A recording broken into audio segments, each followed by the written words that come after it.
All right. Oh.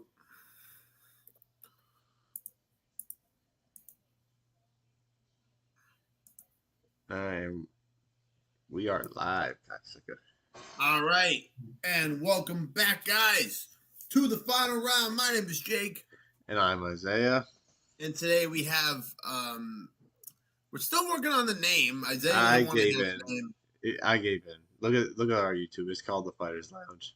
Thank you, dude. Appreciate it. The thumbnails of Fighters has the Fighters Lounge on it too. For the video? Yeah. Okay. Awesome.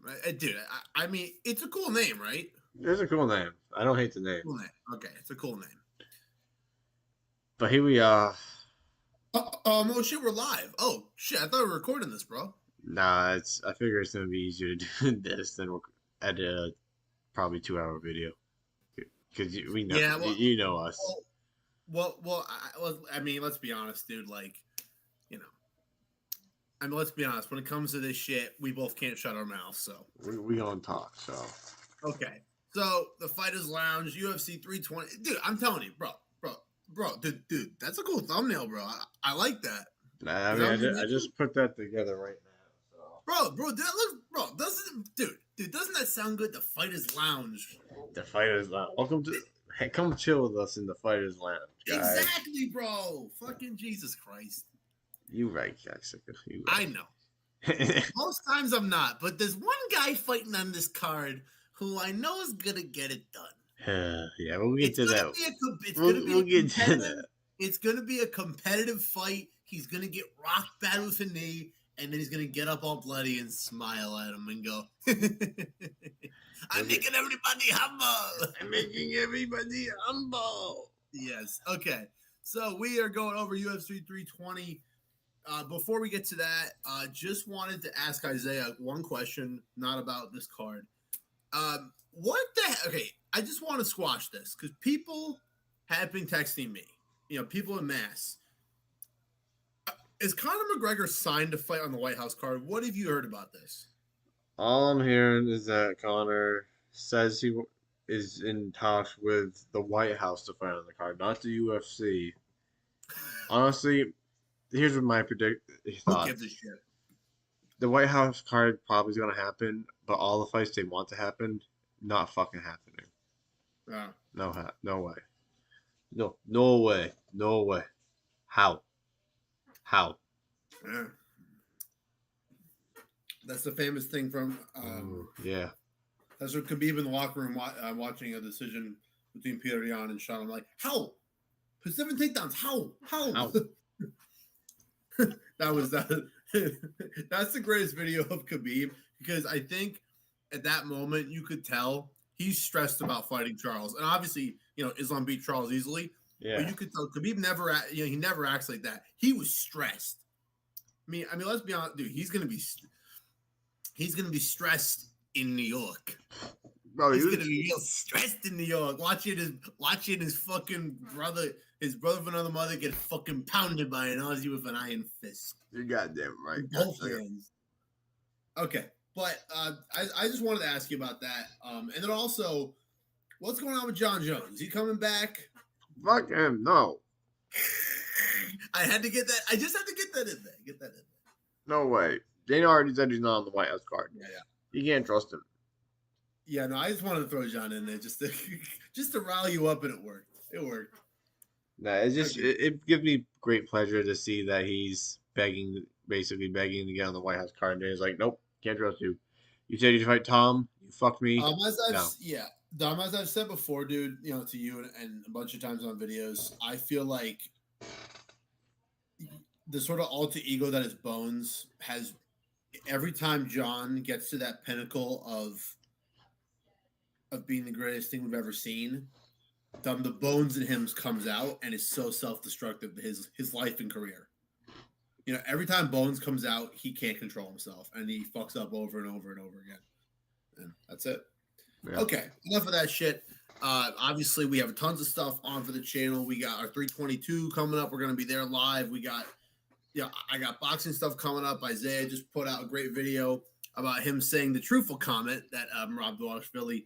Now you said, can he get to the Mount Rushmore? Let me quickly, for 10 seconds, say one sentence on that. He will end up on the Mount Rushmore, and he will replace Johnny Bones Jones. And you know I'm a John fan, so for me to say that, bro, Hey, according to that guy who commented on my video, John's on the yeah, thing. It's DC. yeah. I mean, as much as we love DC, he's not, because he lost to Stipe twice as well. And as great as Stipe is, Stipe's not on Mount Rushmore. So yeah, but enough about those guys. Okay, so UFC 320, cocksucker. Let's get into the motherfucking card. So live in Vegas this Saturday, UFC 320. Let's do our usual go through. Let's start at the bottom of the card. First fight of the night: Veronica Hardy versus Brogan Walker. Did you pick? Who did you pick in your pick? In the Veronica Hardy. I'm gonna have to agree with you on this one. Dude, that post she made about Sean Strickland with her and Hannah Goldie, that was the funniest thing. And Sean's just like, that was great. So just for that, I'll pick her. So I did watch Brogan Walker when she was on The Ultimate Fighter. Yeah, and she lost on the finale to Juliana Miller. Yeah, and Juliana Miller is fighting Angel Hill, correct? I don't know. Juliana Miller sucks. Oh, no. She's fighting. No, it's not Juliana Miller. Fatima McCline. She's fighting Angela Hill. Sorry. Oh, yeah. But Brogan Walker, dude, she's 36. She's not young. But she hasn't fought in 2 years, dude. In 2 years, yeah. And Veronica Hardy is, she's 29. She's in her prime. And I think it's one thing that we've said about women's MMA. A lot of them don't have pretty records, so. But I think Veronica being married to Dan Hardy is also a good idea, or not a good idea, a good thing, because Dan Hardy's obviously an underrated mind. What? She married to Dan Hardy. Yeah. Dan Hardy is very smart in terms of MMA. Yeah. Oh yeah. Yeah. I thought you were saying that he wasn't smart. No, he is. Yeah. Yeah, just because the UFC fired him doesn't mean that he doesn't. It doesn't mean that he doesn't know the sport. Yeah. Say what you will. This, we talk about, you mentioned Marab in your previous video having GSP. Dan Hardy fought GSP. He lost, but he was in the cage with George St. Pierre and put up a decent performance. Yeah. So I mean, but yeah. I'm gonna go with your pick with Veronica Hardy. I think she, she might be. What's she sitting at right now? Minus 600. She's sitting at. Tapology has her. Yeah, has minus 600. I don't know. I don't think she's worth those odds just because it's women's MMA. But well, yeah, I think it goes to the point that I made. I think that as we mentioned, women's MMA, all the records aren't great because it's so evenly matched. But I do think Veronica Hardy's going to win. It will probably be a decision. It probably won't be a finish, but I expect her to win. Yeah, I'm choosing the full-timer over the part-timer. Yeah. And Brogan Walker, that's the perfect word to describe her, dude. She's, as a UFC fighter, she's part-time. Yeah. You can't do this part-time. But it's not for a bad reason. I think she's, I'm a big, she's from Guam, and she's a huge part of that community over there, and all respect to all the stuff she does for her community. But when you're not spending all the time in the gym, this as well as I. When you're not in the gym all the time and you're not learning. Now someone like me, when I train, I was going hard all the time. But you can still learn just by, you don't have to be in the gym training. You just be in the gym. Be in the gym watching and learning. You know what I mean? And every day you're not in the gym is sort of a deficit. So yeah. Veronica Hardy's getting the win. So let's move on to the next fight. This fight I'm actually excited for. It's Ramiz Brahimaj taking on Austin Vanderford, former Bellator world title challenger.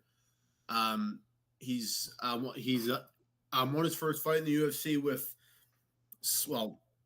not a controversial win over Nikolai Valentinnikov, who's fighting on the next fight. But he got shoved afterwards. But whatever. But I saw that you picked Brahimaj. I'm going to go with Austin Vanderford. And I think the main reason why is I think overall, I'm not saying either guy has championship qualities. Or is championship level.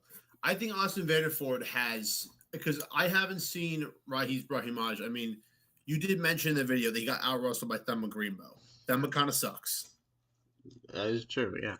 He kind of sucks. And Austin Vanderford, I don't think would struggle with Themba. I think he'd blow him out in the round. Now, I do think that Brahimaj has gotten better since the Grandma fight, because that was what? It was almost 2 years ago, right? It was a while ago. Yeah. It was 2024. And that's over a year. But as you mentioned, we're looking at his UFC. I mean, let's be honest, Brahimaj got defeated by a 42-year-old Court McGee. That is true. And, he lost. It was by injury to Max Griffin, but he still lost to Max Griffin. He's a solid fighter, but to be honest, dude, outside of his last two fights, which were impressive, but as you mentioned in video, Mickey Gall is Mickey Gall, and Billy Ray Goff, complete hype job. Dude, that was funny. He had that. What did Billy Ray Goff have on his chest? The trust your gut, was that what it was? I don't know. It was something like that, and it was really bad. But it's kind of funny because he was supposed to fight Oban Elliott, back in May, and that would have been a great litmus test, not just for Oban, but for Brahimaj. And because we didn't get that, we're still kind of unsure of where he goes, right, in terms of our overall, how we look at the fighters within this division. So for that reason, I'm going to Austin Vanderford, because I've seen more. Yes, I know his career was in PFL and Bellator. I get it. But I've seen more consistency from him than I've seen Brahimaj, and that's why I'm going with him. But it's going to be a close fight, though, I think. Well, I'm choosing Brahimaj solely because, I mean, Austin beat Nikolai Valentinnikov, but the only win Nikolai has in the UFC is against Francisco Prado, and arguably he did not win that fight. So, and I think if Brahimaj can keep this standing, if he has improved his takedown defense a bit, he is the better striker than Austin Vanderford, 100%. Well, he is the better striker, but I think Vanderford, I think he can contend in the striking. He will be at a deficit. I don't think it's a massive deficit. And as we see, so how many times does a better grappler, finish a better striker on the feet? It's not common, but it does happen. And that is a good point you made. But also, in terms of how you're looking at Austin Vanderford, I know that this isn't the UFC, but just for me, just the overall career, I think Vanderford has been more consistent. But you do make a point about his sole win over Valentinnikov, so that's true. Also, Austin has money. Ramirez doesn't. Austin's busy filming content with Paige Van Zandt.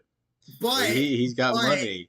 Maybe maybe Merab has said, "Hey man, spend more time," and maybe he's taken a page out of Merab's book and has a stat or has a new trait on his card, which is called Paige Van Zandt Cardio Assist. I'm kidding. I don't know.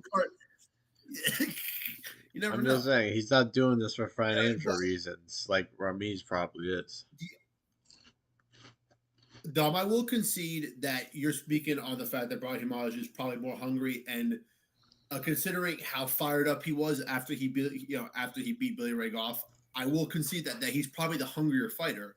And as we know, one of the greatest quotes from George Foreman, absolute legend, one of the best of all time. George Foreman said, he goes, "Many of the guys I fought were bigger, faster, stronger, but the one thing that they lacked and I had was good old hunger." So, and sometimes that's all you need. So, but we'll see. I'm going to stick with Vanderford, but we'll see. Yeah, I'm going to stick with Brahimaj, but it'll be an interesting fight for sure. Yeah, it should be a good fight.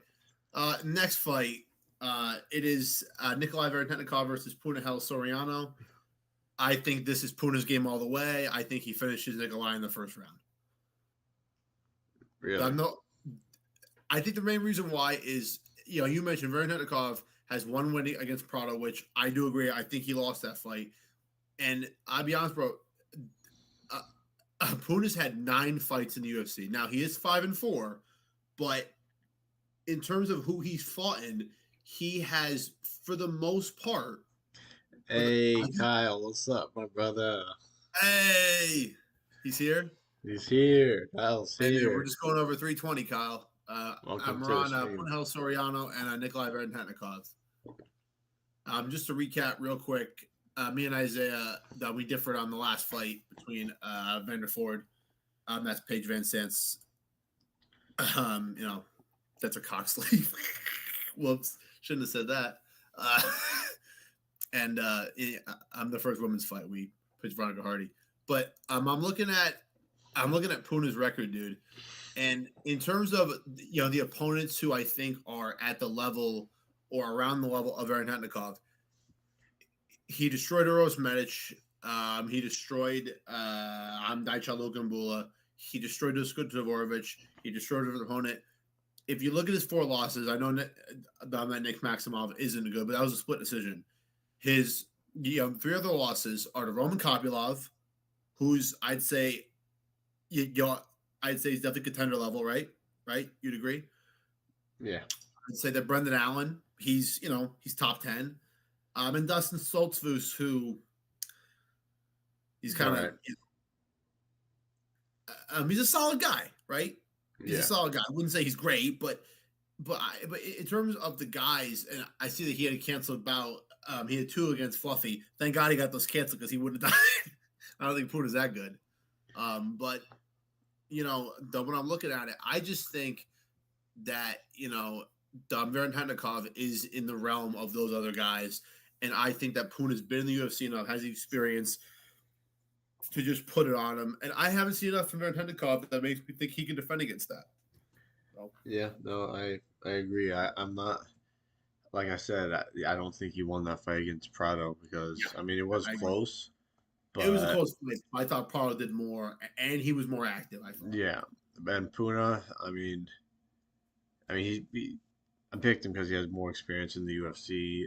We've seen him fight more, and since he's moved down the welterweight, he's looked good. He's on a 2-fight win streak, so I think he continues, and I think he probably. I don't know if he finishes him in the first round, but he probably finishes him at some point in this fight, in my opinion. Yeah. I think that if you're betting, if you're betting, you're going to be hard pressed to find any kind of good odds for Varenetnikov in terms of like a safe bet because he's probably not going to win this fight. Yeah, no. All right.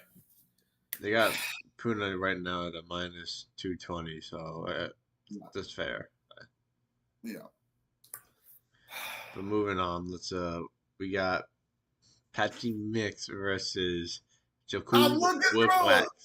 through. You just gotta look at Patchy. God damn it. I swear. Okay, I'm saying this right now. If Patchy Mix cannot beat this Pollock, I'm gonna walk onto your balcony and jump on those rocks beneath. He should win. Dude, I'm not kidding. You are going to have to lock the door because I'm going to jump off of the balcony. Well, you have to do that at some point in the night for me too. So, well, we'll see. That'll be later on. I'll be dead. In fact, I'll be dead already. Yeah, so we got Patchy Mix.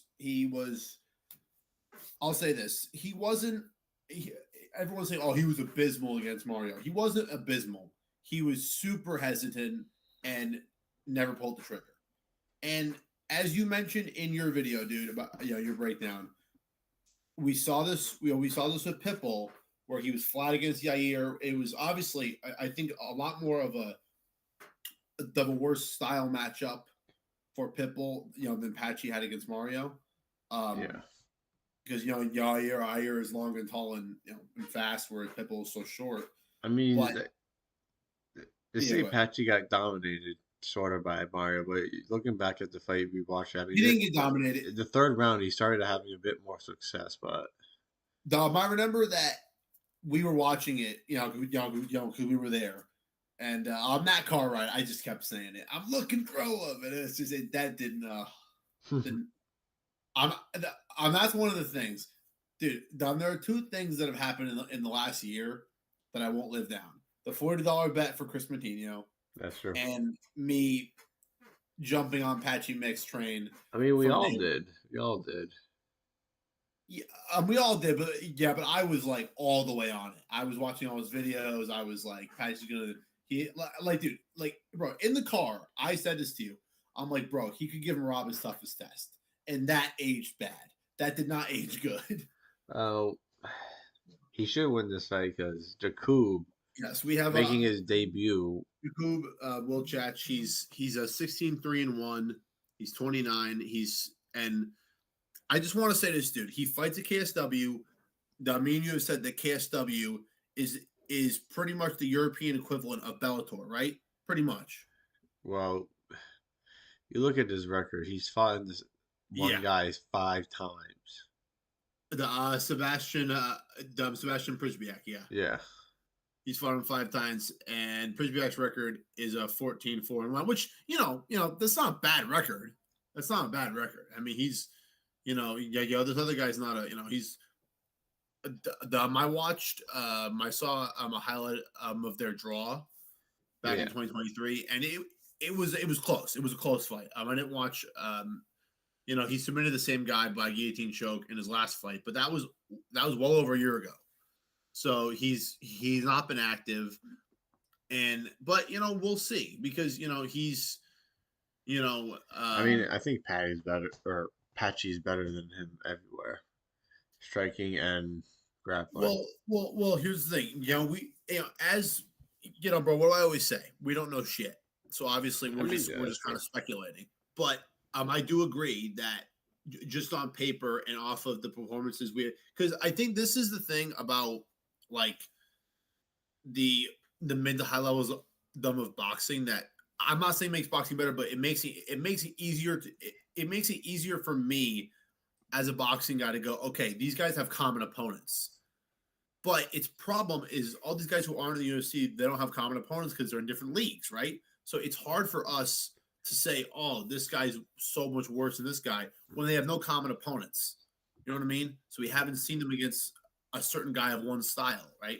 So, but yeah, I do think that he's going to lose to Patchy. I think Patchy. I mean, if you're Patchy, you need to finish him because if you scrape by a decision, because everyone's saying, and you did sort of reference to Pitbull versus Dan Ige.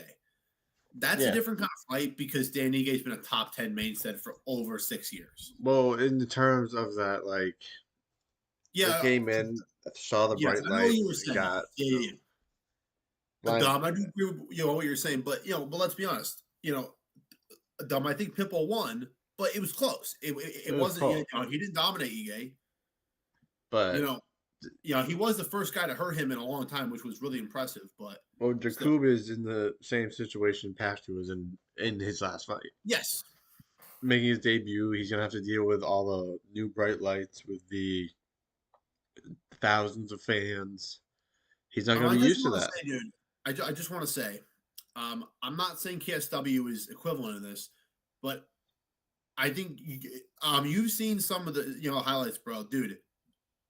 Dude, I've watched some clips, dude. They pack stadiums in Poland. They pack stadiums like 30,000 fans. So I'm not, but you are correct, as Dustin said. These lights are different. It's different.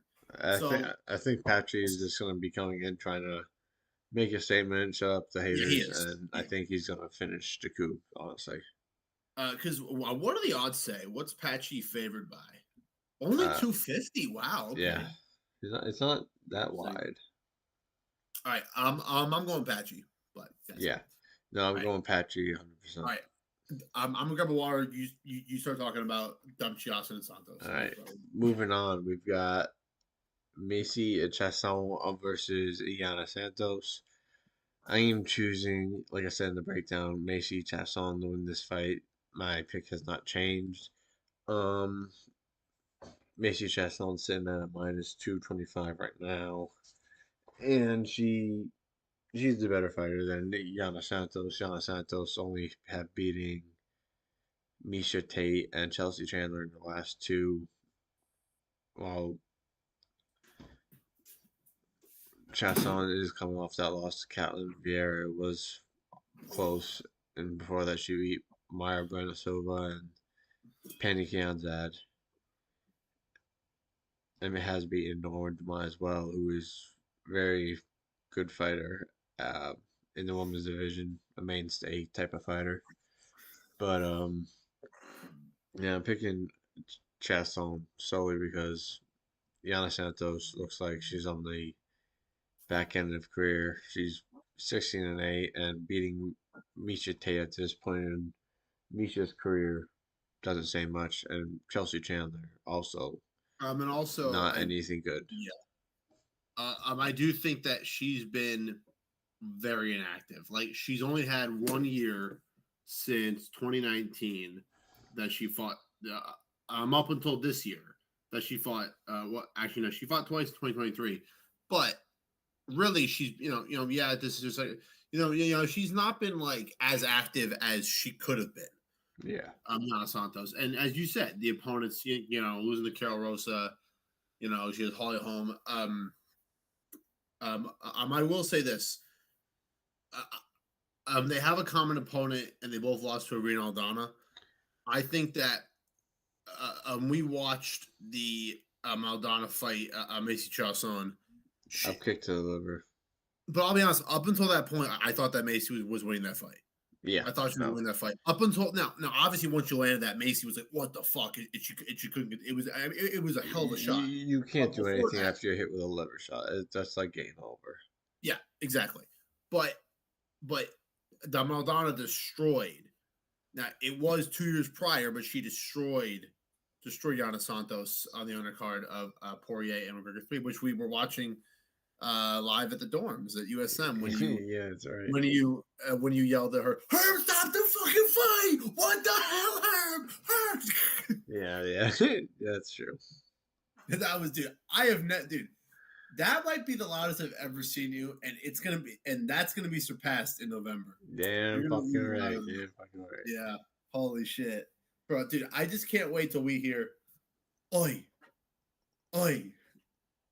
And bro, I think it's so I swear to God, they better not change the rules and have Islam walk out last. I'm gonna look. There's no way. Why would they change the rules? Because it's Khabib, and I don't know. I just have a feeling they're. I don't know. They won't, but I don't know. I just get a little worried because the UFC's. I don't know. All right. They're not gonna do that. Don't worry. I hope not. All right. So yeah, I'm both picking Macy Chiasson. Yeah, Chiasson getting the victory, probably by decision. Yeah. Honestly, I could see a submission. She has a better resume, I think, overall. I could see a submission maybe in the later rounds by Macy. But I think there's one thing to consider though, this is a favor of Macy that dude, she's way taller and she has 5'11", 5'6" inches of reach, and she has a good 5-6 inches of height, so she's gonna have all the physical advantages too. But yeah, so next up, we got this fight, dude. Ju Sang Yu versus Daniel Santos. This is truly a battle of two really good rising prospects. I'm just going to say this real quick. You mentioned this in your breakdown video.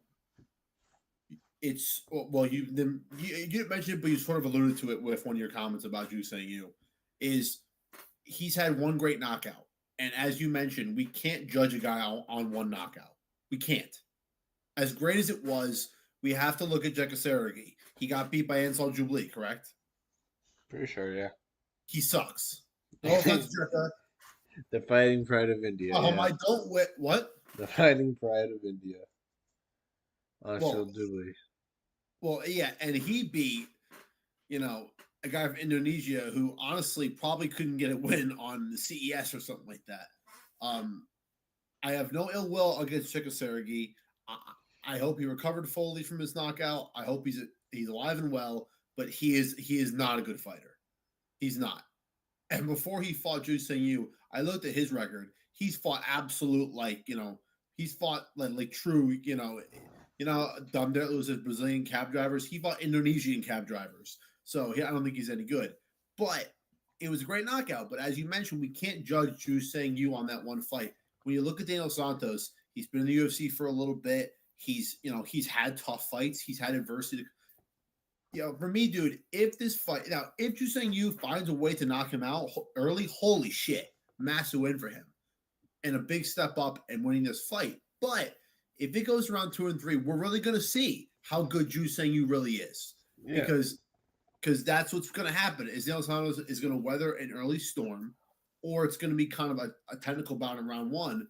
And then round 2 and 3, we're going to really see Daniel Santos start to put the pressure on like he did in his last fight and showcase all his ability. And we're really going to see how good Ju Yu is.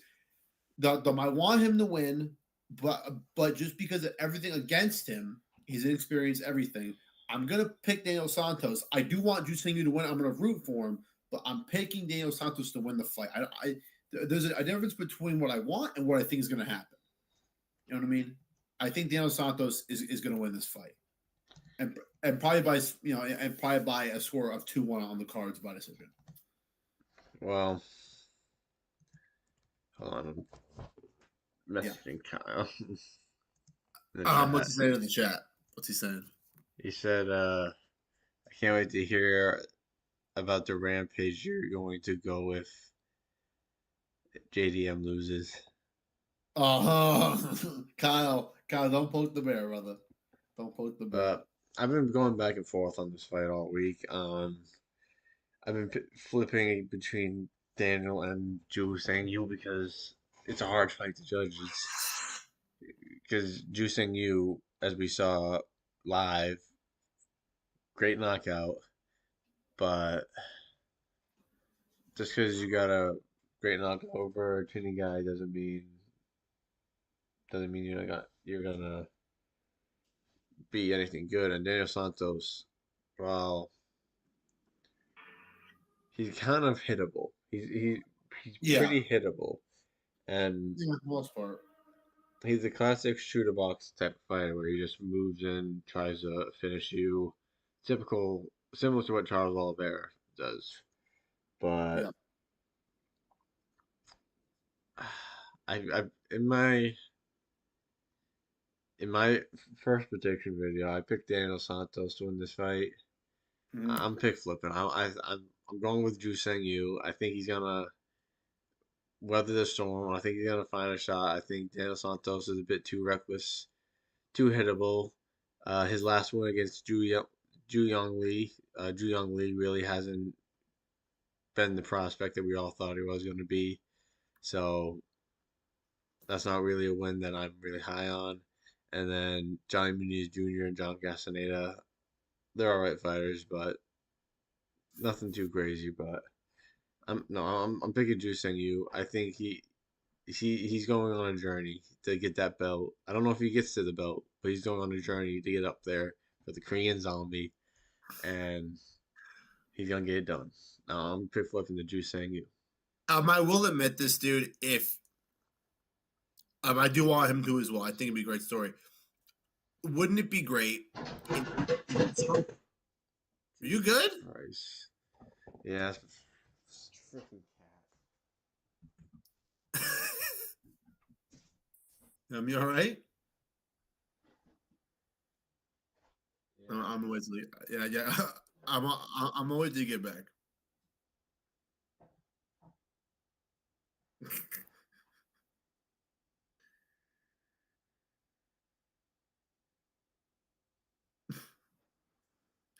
Oh, Jesus, Kyle.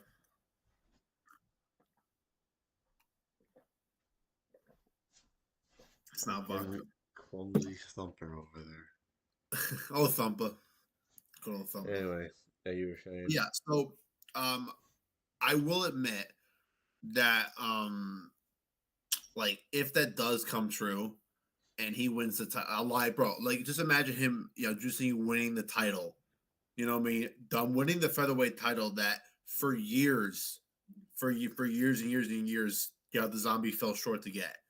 And what if he gets it and then gives it to him in the cage? I mean, That'd be great.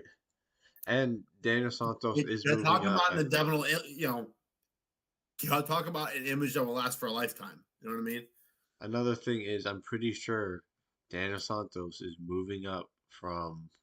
Hold on. Isn't he moving up from 135? Um, I could be wrong. hold on. Well, his last night, his last fight with Yonli was featherweight, but his previous fight against Johnny Munoz Jr. Yes, he is coming up from. Yeah, so okay, so from what I'm seeing, he's had trouble to make 130 on 135. His fights against Julio Arce and John Castaneda, both fights were catchweights because he couldn't make weight. So he's had trouble. And here's the thing, bro. I think he was a bantamweight, but he only had one fight where he actually made 135. So I think he's coming up because he can't make the weight. But but you make a point. That is still a factor, though. Yeah. Yeah. I don't know. I think the boy gets it done. That's all I'm saying. And here's the whole thing, bro. And I'm looking at Santos, and I honestly, to be honest, I thought he had more UFC fights. He had a lot of canceled fights. Yeah. He had a lot of canceled fights. He didn't fight for 2 years between 2023 and 2025. He had fights canceled with Daniel Marcos. He pulled out. He pulled out against Said. He pulled out against Davey Grant. So he had 3 fights against all good guys, and he pulled out against all of them. So I actually think that takes a factor. I'm gonna stick with him in terms. I think he's gonna win. I'm not saying he's gonna win. I think he's gonna win like a split decision. I think he's gonna win a very, very close fight. And Jusang Wu will just come a little short just because he's so young and he's so green. But if what you say is true and he is going to be a future champion, then he should be Daniel Santos. Yeah.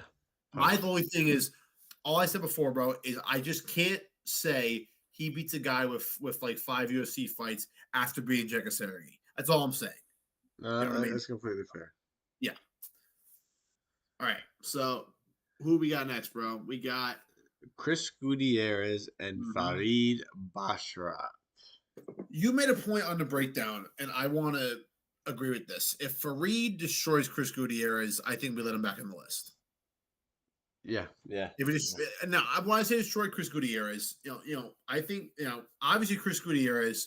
I do hope he burns in hell because he really had a chance to be, to be remembered as the man that that let Frankie Edgar go to war one last time.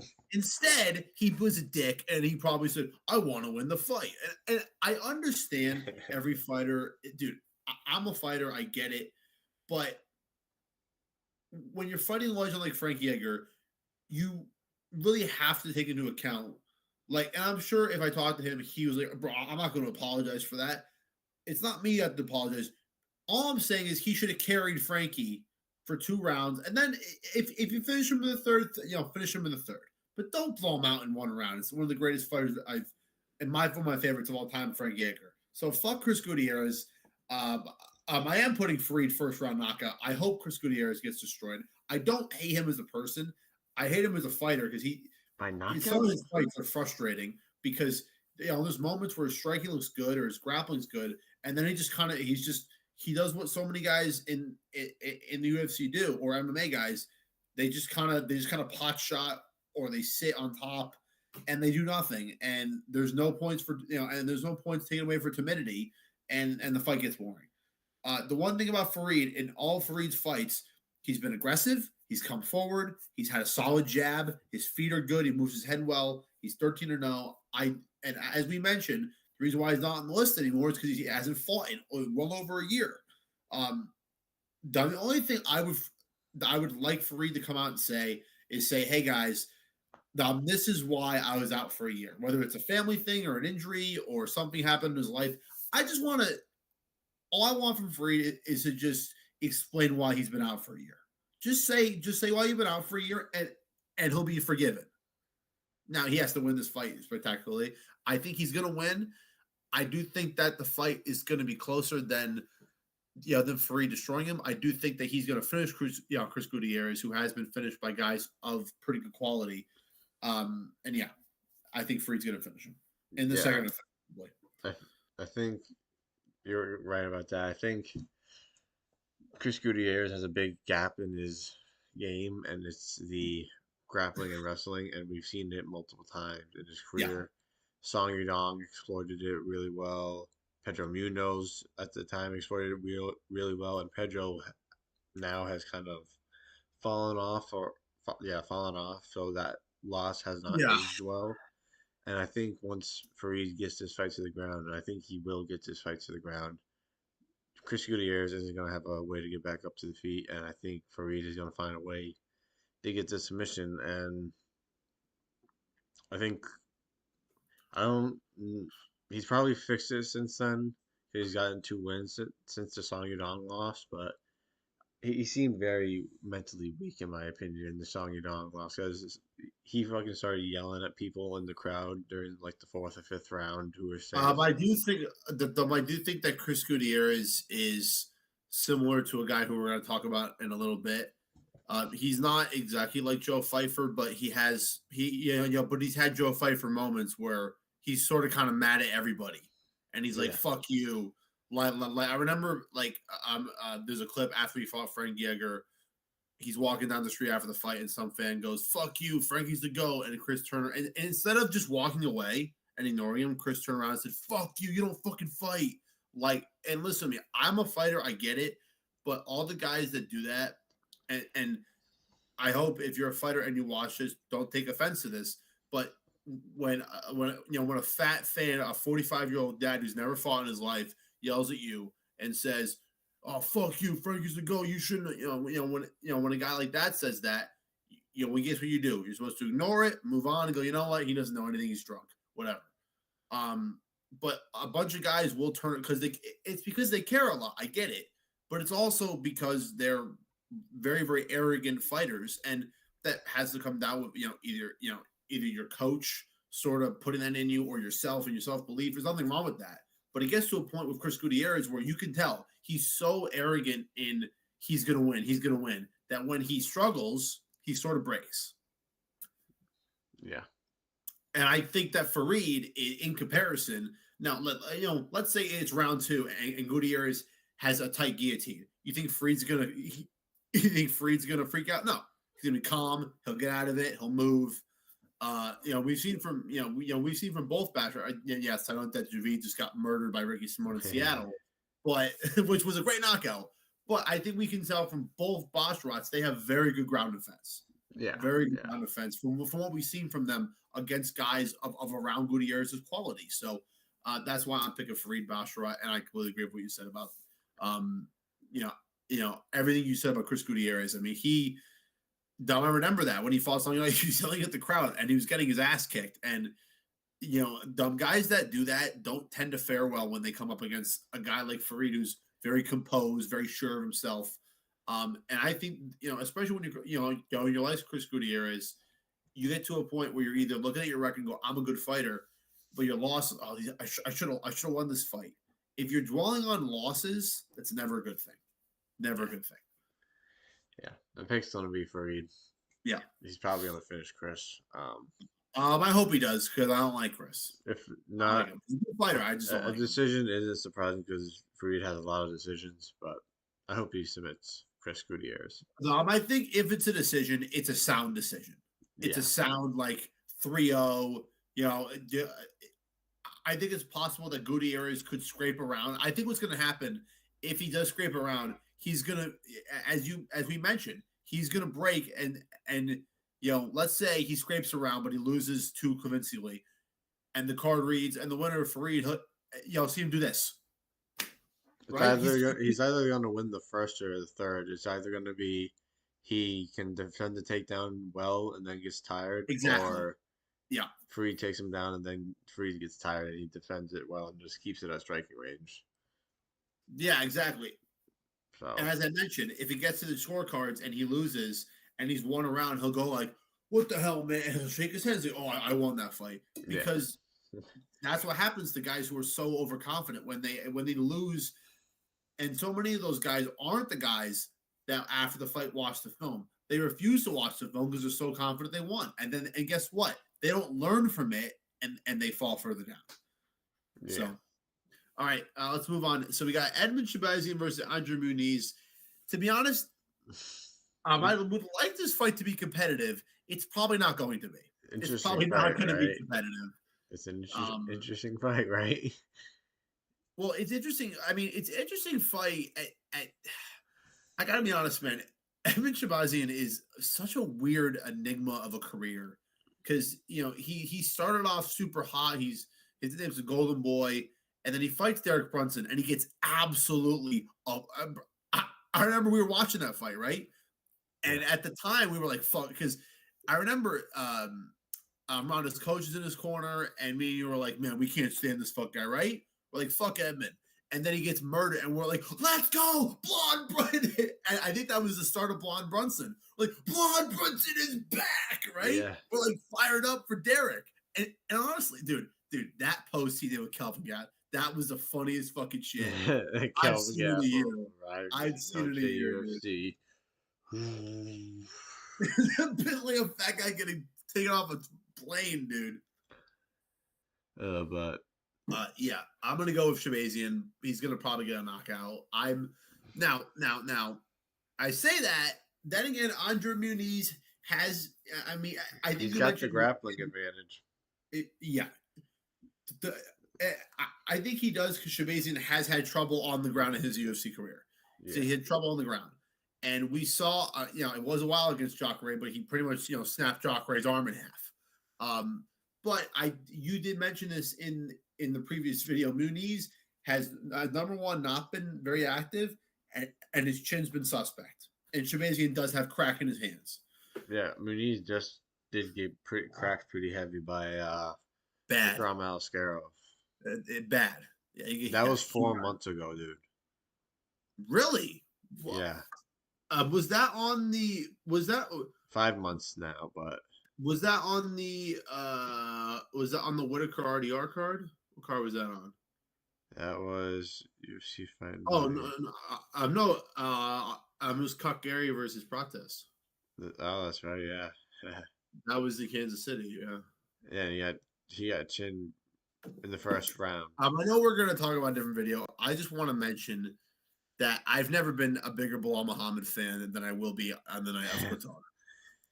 I've never listen to me, dude. I'm Jewish, and I'm going to root for a guy who wants Palestine to be free and all the Jews to die in Israel. And I'm going to have to root for him because I hate Ian Gary that much, Isaiah. Do you see the problem I'm dealing with? The dilemma? I mean, I have to root for this guy, and I don't like him or anything, I'm not like, I'm just letting you know, I'm not like pro Netanyahu or anything, okay? I'm not like, you know what I mean? I'm not like Raise Gaza, but I think, especially after Bilal didn't take his loss to Jack on the chin and accept it for what it was, a great fight between two great fighters. Instead, he did the typical Bilal thing and said, well, I think I won the fight. And it's like, you know what? Fuck you, dude. Because if you remember, I'm in the car, I was praising him. I'm like, hey man, give him credit for sticking in the fight. And then a week later he goes, I won. And I'm like, you know what? Fuck you. All right, back to this fight. So I'm looking at Muniz's record, dude. And he has one win that is just it's a robbery. And you know what I'm talking about, right? His robbery win over the Iron Turtle. Fucking robbery, dude. That was a robbery. I remember the brightest day watching that fight at High Street, watching that fight with you. And I was like, it's a fucking robbery. You're like, it was close. I'm like, don't you fucking dare. It's the Iron Turtle. Iron Turtle's gonna walk over. He is going to absolutely. Who's he fighting? He's fighting someone good, right? He's gonna walk. He's fighting Ikram Alaskarov, who Muniz got knocked out by. He's gonna walk over Alaskarov. Just saying. Sorry, bro. I get carried away.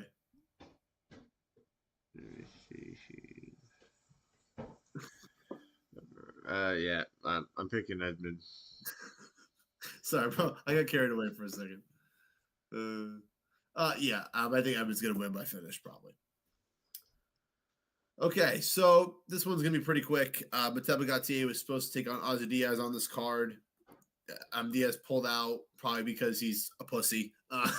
Yeah. And Trayston Vines, a 10-3 pro. Taking a very short notice debut. Yeah, within a week or no, I think it was 4 or made 5 yesterday. days. Yeah, so that's so by Saturday that's 4 or 5 days. Yeah, really. And he's taking on a Mateba Gautier 2-0 in the UFC, two very dominant wins. Is what he's being marked as. Yeah, pretty much. I'll say this: if Trayshawn Vines can take this into the third round or a decision, it's either that Mateba got thrown off by the late opponent, or he isn't as good as people are saying. If he is as good, people are saying he should blow Vines out of the water in the first round. This should be a first round knockout. It should be. It very much should be. Because right now, it's so new. It's not even on Tapology. No, it is. It's on there. It is? Yeah, it's on there now. Oh, okay. I'm looking at it. But there's no odds, though. There's no odds. That's how new it is. There's no odds. Oh, yeah. It wasn't there like 2 hours ago. That's how new it's on Tapology. Yeah. I'm about to say because Tapology usually uploads their odds with an hour or two of the fight. So the fact that there is no odds means it's very, very new. Yeah. Yeah. I really love the page that they got the odds on it. No, it's yeah. This should be all the way. This should be first round knockout for Teba. Yeah, there's not much else to say about it. Yeah. So next fight, main card time. Yeah. So our opening fight, Joe Pfeiffer versus Abus Magomedov. The pick has to be Joe Pfeiffer, dude.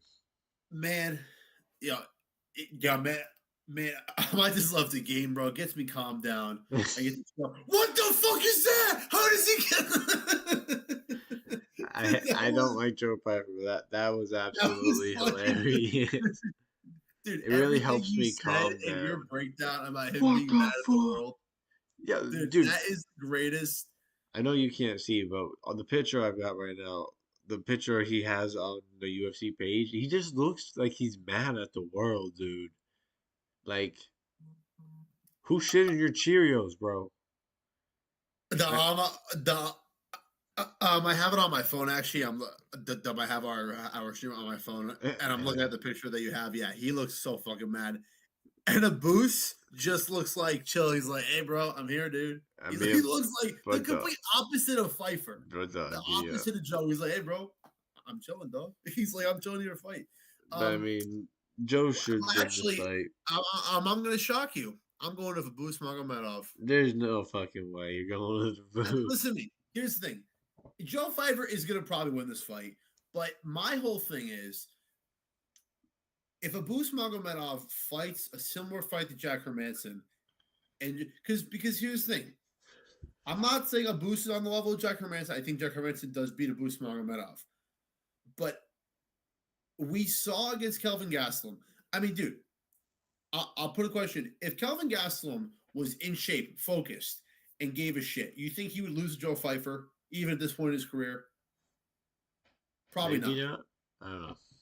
Probably not. But he's fighting a fat Kelvin who has a good chin, but really doesn't do much, just but get hit and win easy fights against cans. Yeah. And like, in all seriousness, I'm not going back on my pick. I am going to stick with Abus, but I will fully admit that Joe Pfeiffer has a chance to knock him out. Be honest. But is this a hate pick? Against Joe Pfeiffer? Yeah. Like 30% hate, 70% not. Okay. I just gotta see. I'm lying. It's like 70%. but hey. There's no rules here. Yeah, that's true. But in all seriousness, though, dude, like, we have not seen Abus against anybody in the UFC get flatlined right away. We haven't seen it, right? No. And the fight against but the same thing could have been said about a solid middleweight in Bruno Ferreira. who's a solid guy, and he beat him. So I think that has to say something. Now I'm looking at the records. I don't think do they have any common opponents? I I don't think so. don't think so. No, because right now Moose has he has 6 UFC fights. Well, he's had 6, and he's 4-2, which it's not great, but his 2 losses have come to Kyle Baralho and Sean Strickland. 2 guys who are top 10 ability. And so all I'm going to say here is if Joe Pfeiffer is going to break into the top 10, he has to finish a boost, and he has to finish him in the first 2 rounds. If this fight goes in the third, we have not seen all I'm going to say this, dude. We have not seen elite grappling defense from Joe Pfeiffer. That's all I'm saying. We haven't seen that. I mean, I think maybe in the third round, a boost pulls it out. I don't know. I like what you're saying. Yeah. The only problem I have is you really think Abuz is gonna be that guy. Abuz has cardio issues too. He gets tired too. Yeah, but they both do though. Yeah, so Abuz isn't gonna pull it out of the bag in the third round and knock out Joe Piper. There's no fucking way that's happening. No. I'm not saying he's gonna knock him out. I think Abuz's only way to win is a third round is a third round sub. I will give Joe some credit in the Kelvin fight. He probably in the third round realized, okay, I'm not fucking knocking Kelvin out. There's no way I'm ever gonna knock him out. Yeah. So I'm just gonna take it easy and just not take any risks and win the fight. And I mean that's the smart thing to do. Yeah, it's not the exciting thing to do, and we were there, so it fucking was bullshit. You should have taken some risks, but and it was infuriating because looking back on it, the first 2 rounds were it was a pretty decent, it was a solid fight. I think the first round was great. Second round had moments, and the third round stuck. It stunk because Joe realized I can't knock him out. Why the fuck am I trying? And I guarantee you, his corner was like, Joe, stop trying to knock him the fuck out. Yeah, let's get out of here. Let's get the win and leave. So I'm picking Joe. I think he knocks Abus out. That's fair. I think it's gonna be similar to what he did to Mark Andre Villarreal. I can't fully disagree because I think that Barrial and Abus are on. I think it's probably in the second round. He's not much better. What? It's probably in the second round, in my opinion. Yeah, because here's the thing: if he finishes a boost, then people are going to say, "Well, hey, look who also finished a boost in round 2: Sean Strickland, a future world champion." And then all the talk's going to start about Joe Pfeiffer having quality. When we saw him against a top 10 mainstead against Jack Hermanson, and he quit on himself in the third round and gave up rounds 4 and 5. Now, I'm not saying a guy can't learn from that, but I'm saying a guy like Joe Pfeiffer that clearly is still, and also this is not insult to his past or anything. I think he is severely emotionally immature as a person. I think he is because of the things he says and the way he acts. I think that at some point I don't think Abus is going to be that big brother guy who's going to fight. I think he's going to show, even if he loses, I think Abus will show holes in that overall mentality of Joe Pfeiffer, that when Joe Pfeiffer fight, now, let's say, for instance, Joe Pfeiffer fights, let's say he fights Dricus. I'm not next, but, let's say in a year or 2. Dricus or guys like that will be able to big brother him and go, okay, kid, and just find a way to smother him and make him quit like Jack Hermanson kind of did. So, he has a chance to win. I'm going to pick a boost because I don't have faith in Joe Pfeiffer's ability, and I think that he has a tendency to break when things don't go right. I'm choosing Joe Pfeiffer because I know for a fact that we have seen Abus break and give up on himself. So I don't think that's true. That's true. No. That's a fair point. But it was his Sean Strickland who is very frustrating the fight. But yes, that's a fair point. But let's move on. Josh Emmett versus Yusuf Zalal. This is a fascinating fight, dude. This is a fascinating fight because I think Josh Emmett is going to come to fucking win. I think he's thinking, rightfully so. This is his last gasp because let's be honest, he fought a competitive fight against a guy who's probably going to be fighting for a world title next, and Leroy Murphy. Yeah. Now he lost the fight, but it was competitive. Josh Emmett was. Now people are saying he was competitive against Ilya. Get the fuck out of here. Get the fuck out of here. There's multiple 10-8s in there. No fucking way. He was not competitive. Okay, thank you. Yeah. There was probably, I'll be honest. I think there was a 50-43 in that fucking scorecard. Hold on. Let me go check it. I can check right now. You keep talking. Josh Emmett versus Yusuf Salal. I'm picking Yusuf Salal to win this fight. We saw in Yusuf's last fight against Calvin Qatar. He is good on the outside. It is boring, but he does run on the outside and pick your shots. And against a guy like Josh Emmett, that's going to be a big factor because in the Apex card against Calvin Qatar,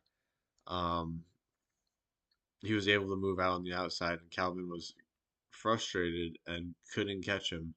And I think an older dude in Josh Emmett and in a bigger cage on a pay-per-view card, Yusuf Salal is going to be harder to catch. And while Josh did utilize his wrestling again for the first time in a long time in his last fight, he still is the type of fighter who's trying to get that overhand right or that hook shot because he does have that death touch at featherweight. He's the hardest hitting featherweight outside of Ilya and Jeremy Stevens. And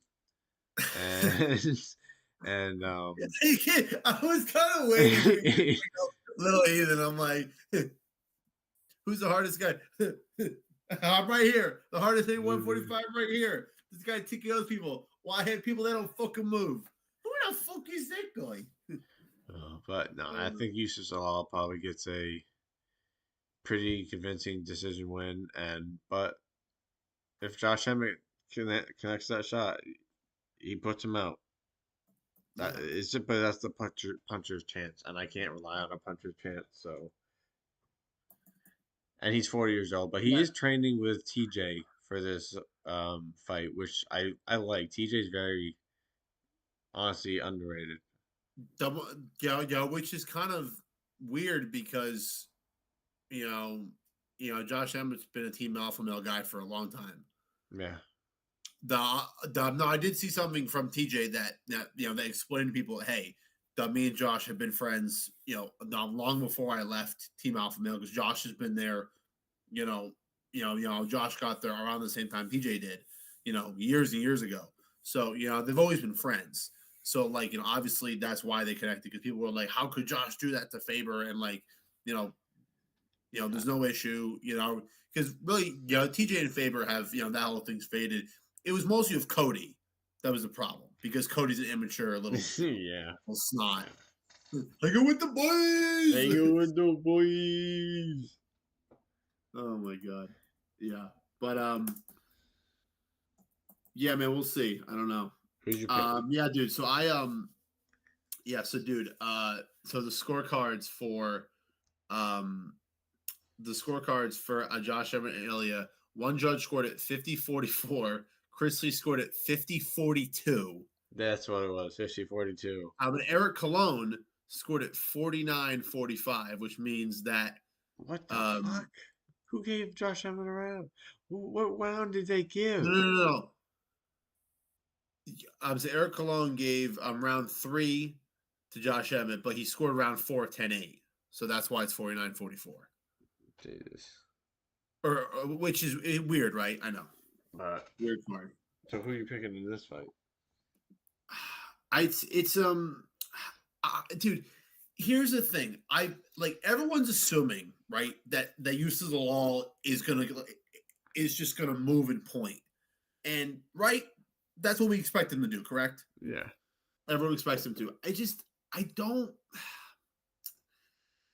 It's just but you also bring in the age. Josh is 40, but he's been competitive with guys at good world level. I think that Yusuf Zalal is gonna come out in round one and try to be aggressive, and he's gonna get like clipped a little bit by a left hand or by Josh's big right, and it's gonna partially land, and Zalal is gonna get dropped, and then he's gonna completely cover up, and he's just gonna be moving pointing.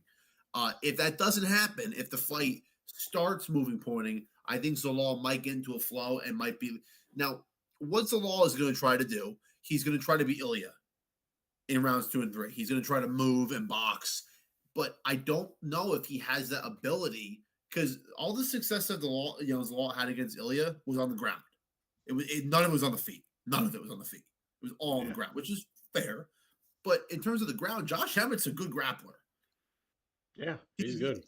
I mean, is he a world class grappler? No, but he's pretty close to world class. He's very, very good. So I'm gonna go with Zalal. I don't know if it's a decision. I don't think he finishes Josh Emmett. Josh Emmett's a pretty hard guy to beat. The only time he was finished, I mean, let's be honest. He was hit by the hardest hitting 145er, dude. That's what happened.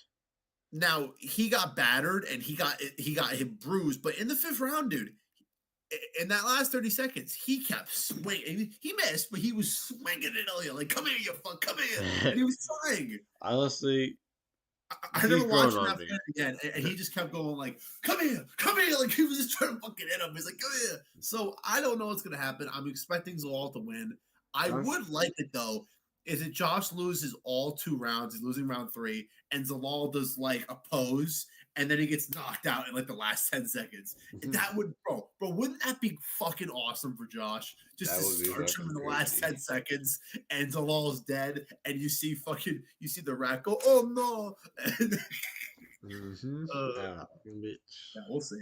I'm gonna pick Zalal, and really only because Josh is 40. Yeah. And I don't know if he can sustain this for much longer because he's had he's honestly, to be honest, dude, after watching him fight Murphy, I sort of became a little bit of a Josh Emmett fan because, he was disappointed he lost, but he still took it on the chin and was like, you know what, man, these guys are hard to fucking fight. So I'll give him credit.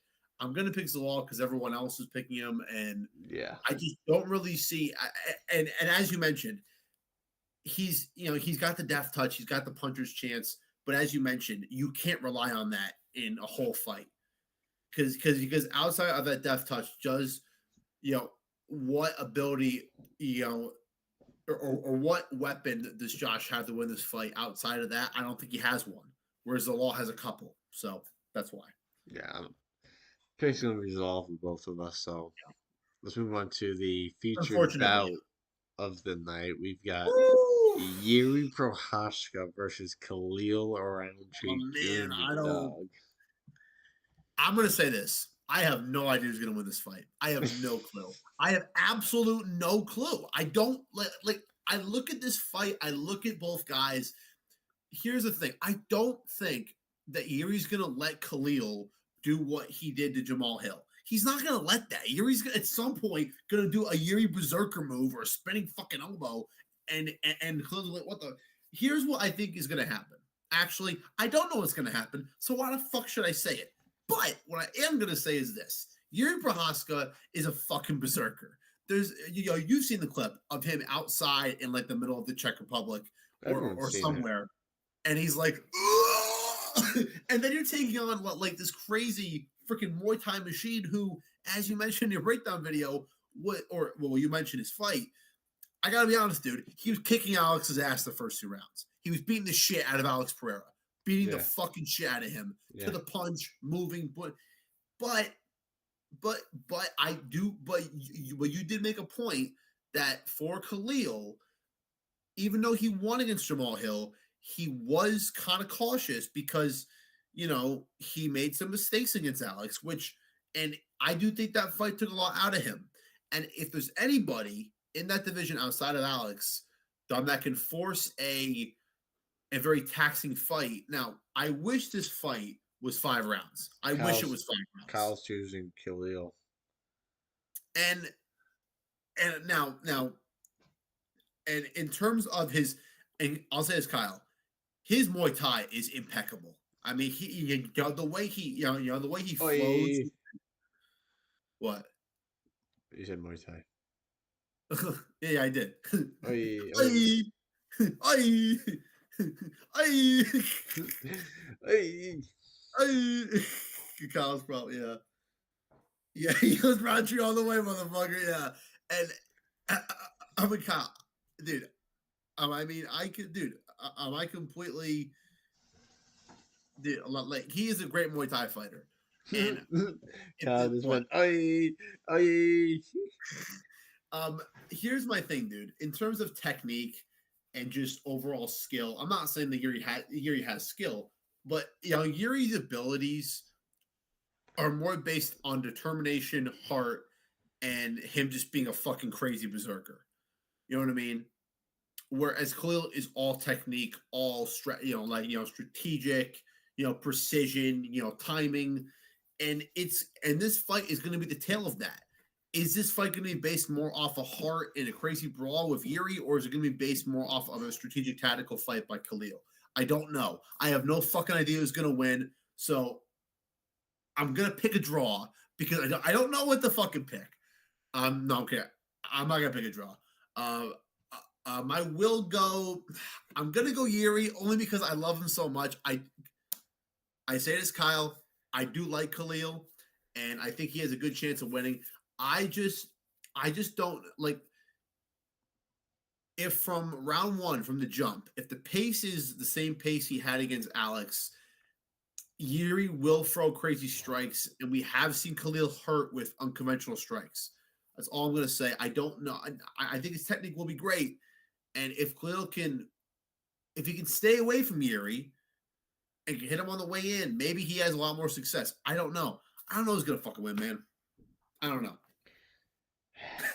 It's an awesome fight, though. It's an awesome fucking fight. It's an awesome fight. It's a hard Yeah. fight to choose. Yeah. Yuri's very unorthodox, so it's hard to predict what he's Very. going to be able to do. And so far, the only man who's been able to put him out is Alex Pereira.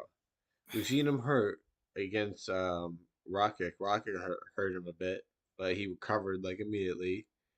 Um, I have seen people say that like it's going to be similar to Yuri's fight against Rocket, and I disagree because I think that Roundtree puts out Rocket in one round. I think he's on a way different level than Rocket. The Rocket. Ramsey is definitely he's grown on me. I've definitely become a Roundtree fan.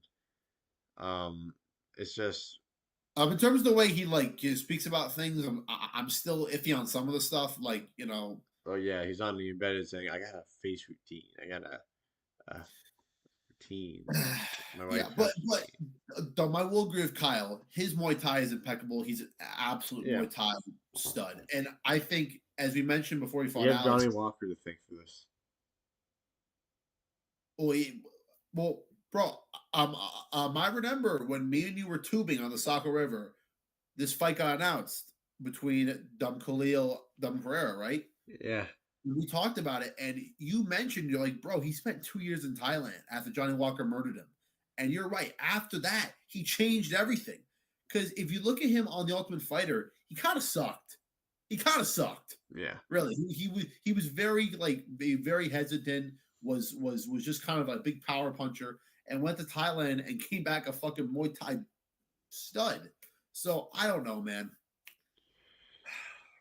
Um, it's definitely a You hard one to choose, can do what I did and just say draw. but You can't do I that, chose obviously. Puhasha in my breakdown video You did. earlier. And Yeah, I'm well, gonna you stay got with my pick. I think Yuri still gets this done. I think Khalil needs to the only guy rely. that you've gone back on is a Jude saying you, and for good reason because he's like Yeah, he's Zombie Junior. It's the I reason. like Khalil, but his style relies on this fight to be more technical and not Yes, as crazy paced. And he still has a split decision win that's over still Dustin Jacoby, which he still is. It was a while ago, but it's a bit iffy. He's Was that training with before? John Wood Was that before his Thailand days or after? after. Okay. He is training with Yeah, John but Dustin Wood Jacoby at is a Marab. very good kickboxer, though. So, but yeah, Training with John Wood. Yeah. and training with Marab, so that might give him extra motivation. But I think Yuri's a bit too unorthodox, and I think Yuri's also got enough power and shots. But Yuri is coming in, and I saw his photos he took. He is looking a bit thicker than usual, like not as muscle defined. I don't know if that's gonna do anything. I don't know if it's Yeah, a bit. I mean, it could slow him down, but who knows? We We'll don't have to know. see to fight, Yeah, but we'll have to see. arguably it's gonna be a great fight. Um, Honestly, I think this fight goes to decision. To be honest, I sort of agree with you, and I think you made a good point just a minute ago that what is going to happen in the second or third round when Yuri makes it really dirty and ugly? Because in the fourth round against Alex, what did Alex have to do? He made it dirty and ugly, and Yeah, now at that point he had put shots on Khalil for 3 rounds. He had damage to Khalil for 3 rounds because this is damage increasing round by round by round. It's a 3 round fight. I think if this was a 5 round fight, I'd pick Yuri all the way because I think that Yuri has championship experience. So does Khalil, but he, he couldn't finish a 5 round fight. You know what I mean? yeah. Um, but it's 3 rounds, and I think because of that, it's going to go the distance. I think, and honestly, I have no idea. Who knows? We don't know shit. The pick for both of us is Yuri, but it's close, and Khalil definitely and listen, if Khalil goes out there and dominates him, I wouldn't be shocked. You know what I mean? I wouldn't be shocked if he goes out there and looks amazing. I wouldn't be shocked at all. yeah. Yeah. But let's move on to the people Oh, to main our main event. event, the co-main. We've got Hey, you just said that you're right. This is the people's main event. It really is we got Morab because Dvalishvili. everyone kind of expects what's going to happen in the main event. This is the people's main event, really. Yeah, we've got Morab Dvalishvili versus Corey Sandhagen. Hold on. Where's my shirt? Where is it?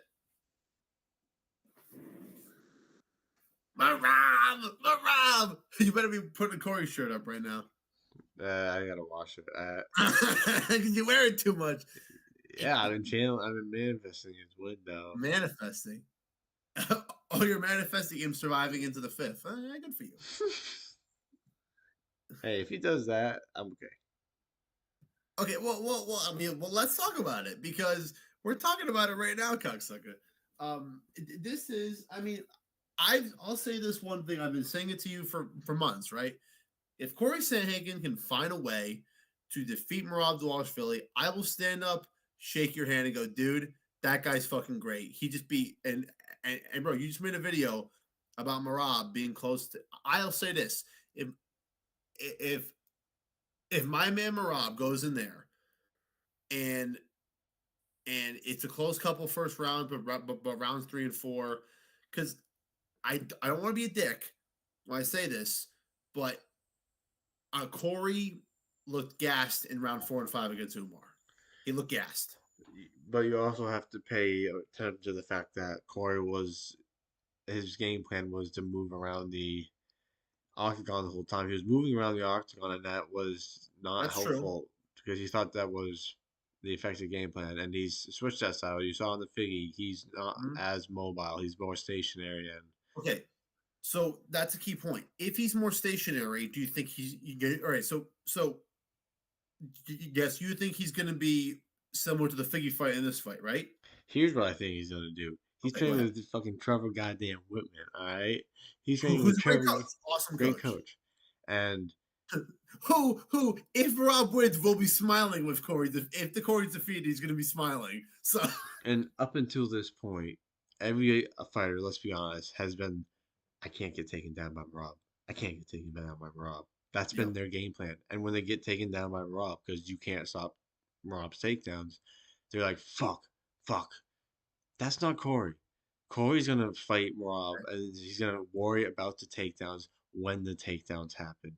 He's gonna Okay. fucking So try and punch Rob's face off and kick Rob's face off, okay. elbow and knee Rob's face off.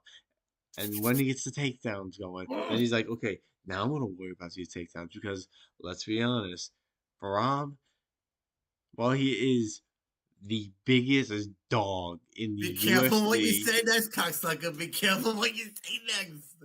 I'm coming in back at you. striking and wrestling. He is not the best. All right, he is good. He's good at wrestling because he's relentless and he wilts his opponent. All right, but he will I'm making shoot. everybody He humble. shoots takedowns as many. He shot 49 takedowns against Pereira, and he got 11 of them. All right. Yeah. Okay. He doesn't get everybody to the ground. It's the constant shooting and the constant being in your face that gets the fighters. And if Yeah. Corey can keep it off the ground, and he did get up against Umar multiple times, Okay. if he can do that with Rob and get up multiple times, I think he's got a fucking chance. It's just, hey, whether or not Corey can survive until the later round. Because, hey, I will say this Umar has great fucking cardio, and look at Umar's face at the end of round three. That's all And I'll he say. pretty and he pretty and at the end of round 5, he pretty much quit. He pretty much was like, help me Khabib, help me Khabib, help me Khabib. At the end of the last round, he was pretty much done. Okay, so everything you said, dude, I actually agree with you. I agree on all that. Here's my rebuttals to that. All right, you mentioned. Now, here's my thing: is you're right. He's not going to over takedowns, but number one, if Corey is going to be more stationary, he will get taken down at some point, Yes, multiple yeah. times. Now, I do agree with you. Does he have the ability to get up? I do because, and also one thing I know you're aware of this, but just a general thing. Marab lets guys get up so he can take them back down again and tire you out, dude. His game plan is not wrestling. His game plan is to maul you and stay on you all night long. And I think that, and here's the thing, I'll say this, when it comes to Corey, he has to be. I mean, dude, his striking pace has to be unlike anything he's ever. Whatever his pace was against, dumb against Jan when he was like, going fast, he has to be 20 times that. He has to constantly put a jab around. He cannot. I'm saying, I think you'd agree with me, right, dude?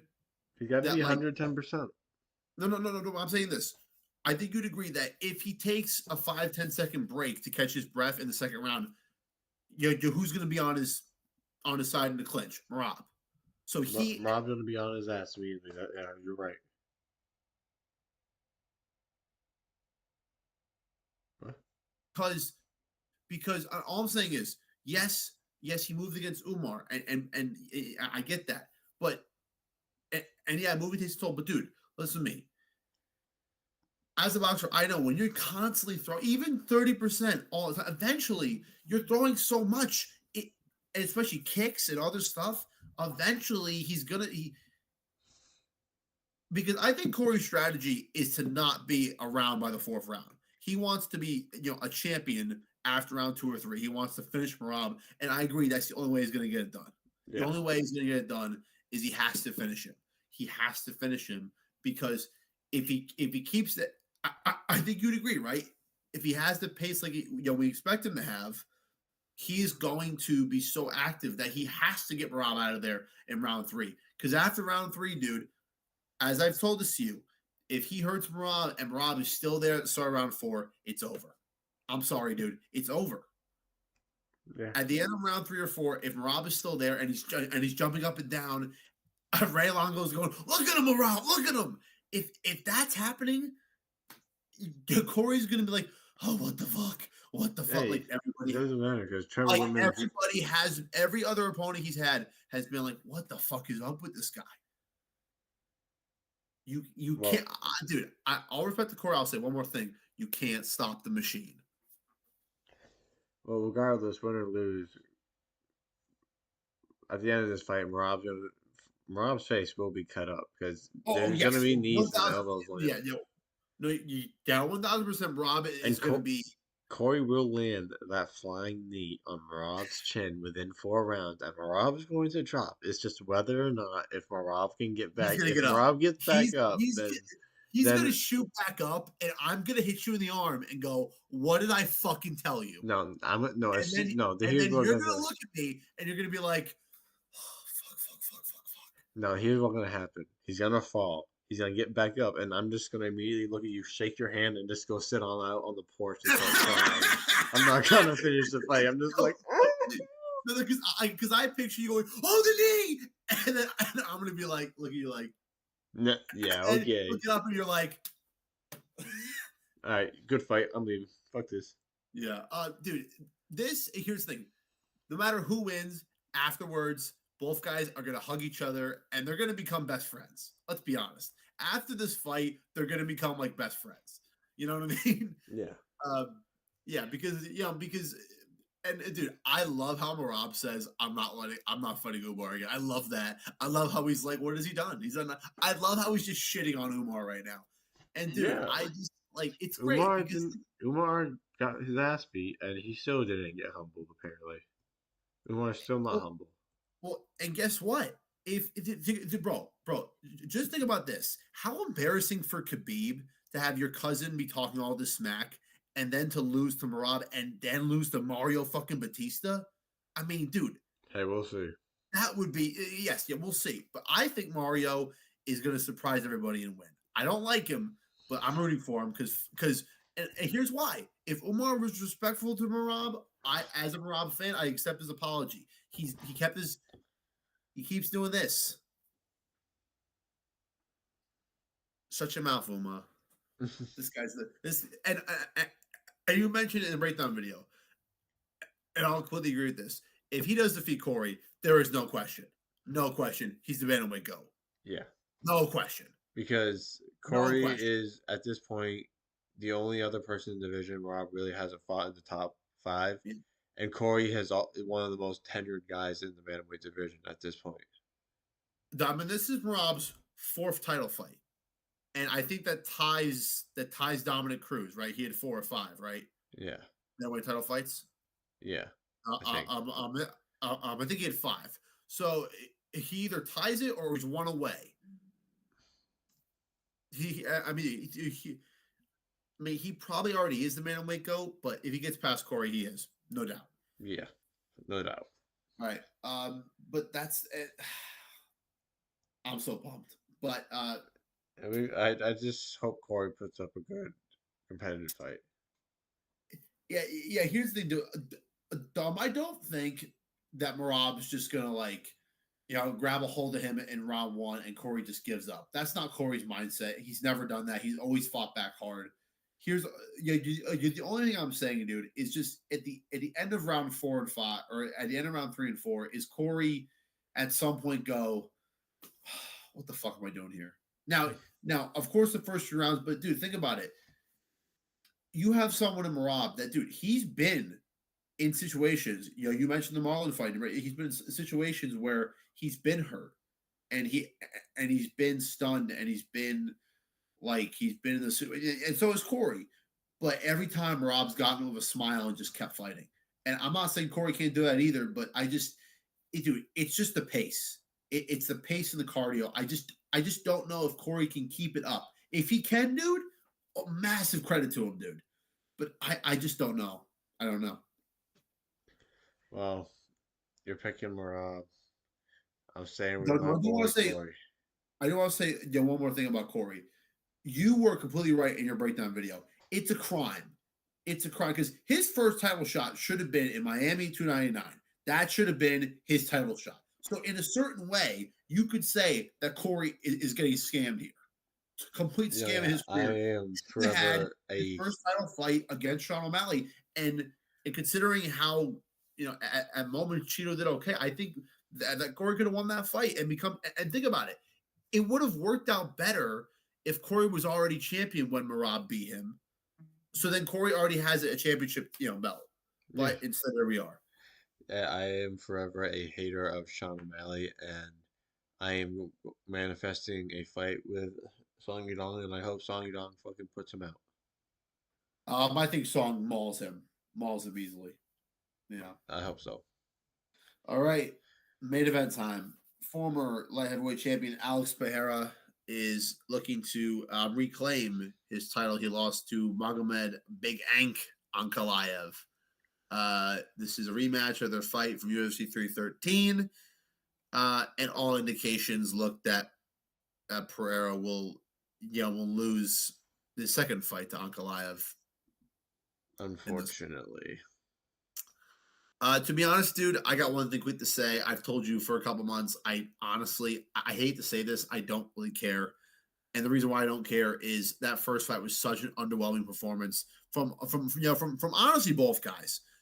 Because Magomed kept saying, "I'm gonna destroy him," and he fought well, and he was the only fighter that night who Okay, showed up let's around. let's be weird here. Magomed did not fucking say that. What? We know, we all know who kept saying all that Oh, shit. yeah, yes, That rat bitch. yeah. Sorry, Isaiah. I apologize. Not Magomed the Rat Center, but yeah, but you know what I mean though. All the pre-fight talk that he's gonna destroy Alex and all that, it proved to be what we expected it to be. Was Magomed absolutely dominating Pereira 5 rounds. And as I said, the reason why I don't care is I look at Pereira and I've seen the training footage, I've seen it hit the bag, but guess what? I feel like if he does try to go crazy, he's gonna get countered and knocked out because and I'm not saying Magomed has Izzy ability, but ever since the other one, Pereira fought Izzy that second time, he was, I think that was his pinnacle. That was his pinnacle, his absolute ability when he fought Izzy for the second time. He was at his, the massive ability. He had knocked out Izzy. He was the top of the world, and he got overconfident, and Izzy caught him. Now I don't think the overconfidence thing. I think that he's going to be so determined to get the win that I think once Ankalaev round 1 or 2, if Pereira comes out with fire, if Magomed somehow counters him and hurts him, I think Pereira does what he did in the first fight and just kind of lets Ankalaev hold him and just kind of quits. And dude, I'm not doubting Pereira's fighting ability or his fighting spirit, but he sort of gave up in the first fight. Most of the fight, he just kind of let Ankalaev hold him. And also, honestly, part of that, I put a lot of the blame on Glover. A lot of blame on Glover for not getting on Alex's ass in the corner and saying, dude, you're fucking losing. Do something. Do something. And I put a lot of, and if he loses this fight, unfortunately, I have to blame Glover. He's a former world champion. He fought John Jones. He fought he defeated Jan. He's a legendary Hall of Fame fighter. For him not to, to have a game plan other than just to swing punches at him is idiotic. And I don't know what to say if that happens again. I'm going to pick him up on Ankalaev. I think he's going to finish Alex in this fight. I'm going to remain the champion at 205. I like what you said about you see all the videos of him this week of him hitting the pads, him looking sharp, looking Looks great. ready. Looks great. I've But guess what? also As we know, it doesn't mean shit. Doesn't mean shit. well, I've also seen videos of him making content with that fucking bimbo Nina drama and all that shit. So he's Yeah, but also he's been doing that. Yeah, but he was doing that when he was fighting Yuri, though. So of I don't think that matters. But yes, I don't think he. I see him coming into this fight it doesn't help. It doesn't help. I agree. It trying doesn't to. help. I see him coming in trying to make a statement with against Magomed. No, he fought him once. He knows what he's going to get in a way.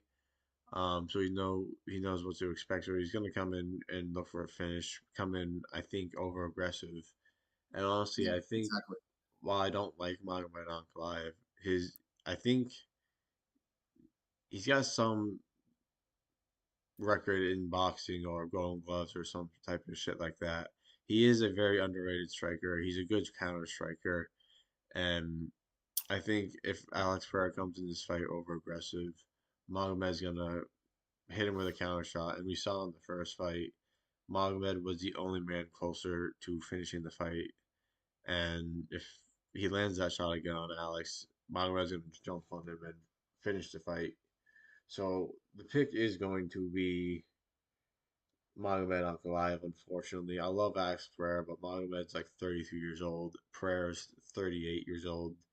And honestly, after the first fight, Pereira should have gone straight up to heavyweight and done his heavyweight journey like he did after he lost to Izzy uh, back in Miami. But Yeah.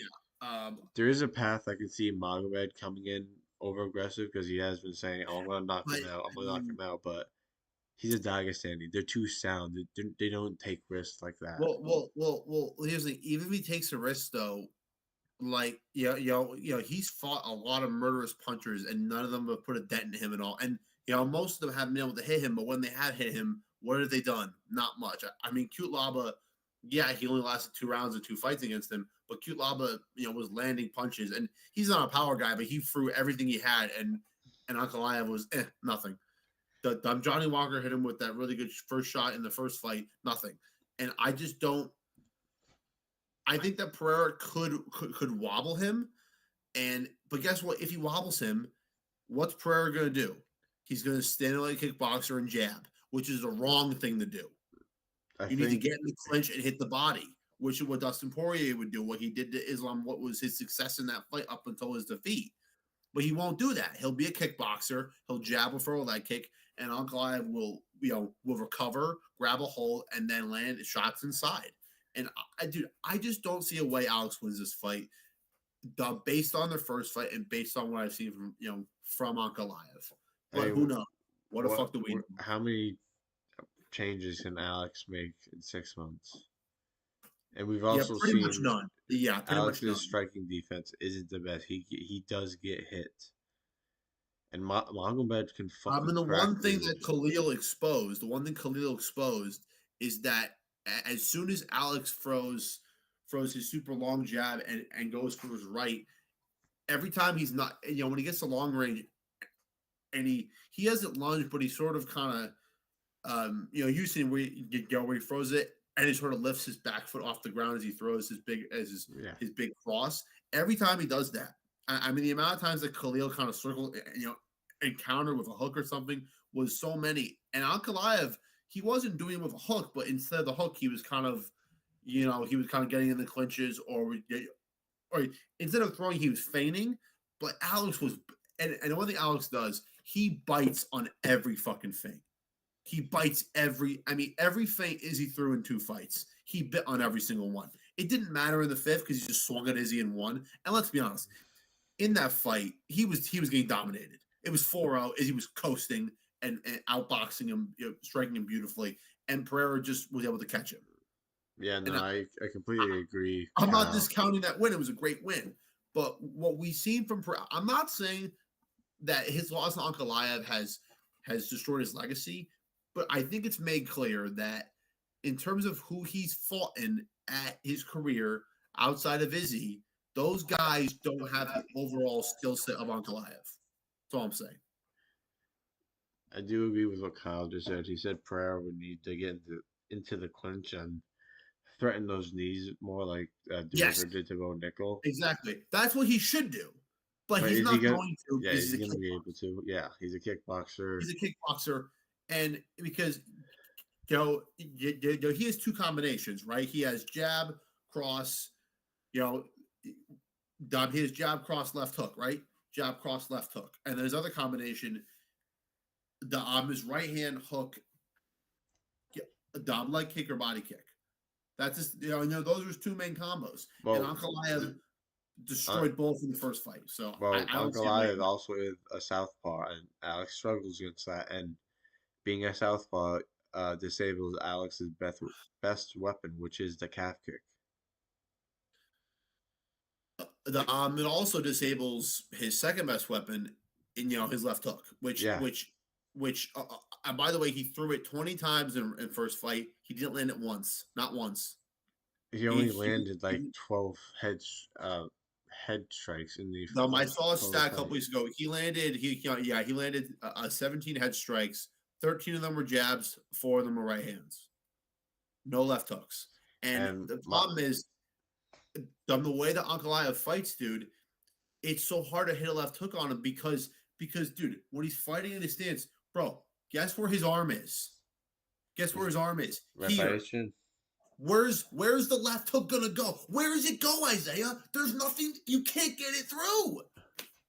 And Pereira kept trying. You can't just, bro. I remember watching that first fight with you, and I think that's what I said to you, dude. It just seems like he's in. I think I mentioned to you, right, that it looked like Pereira was trying to fight a heavy bag, right? He was just kind of like walking up and swinging, and then backing away and recycling. It was so odd, and I feel like he's gonna, as soon as Ankalaev puts pressure on him and gets a clinch in the fourth or fifth round, Alex is gonna do that. He's just gonna step left hook and just try to land. I mean, to be honest, if he really wants to win this fight, he should do what Kyle said. He should get in the clinch right away. Put the pressure on Ankalaev, and because honestly, Alex has big shoulders. He should kind of, he should be lowering his shoulders into Ankalaev, trying to, even if it doesn't work, try it. Try to get in there and land knees or land something inside. Because what we see from Ankalaev, we've never seen Ankalaev forced into a defensive inside fight. He's always been aggressive on the inside because he's dominated. And I just don't think Alex can do that. Even if he should, and even if he tries to, which I'll give him credit, a massive credit if he does try it, I think he'll have early success. I don't think at his age, now, as I said, even if he does do that and has success, he's 38. You think he can sit for 5 rounds? No, I don't think he can. No. That's it.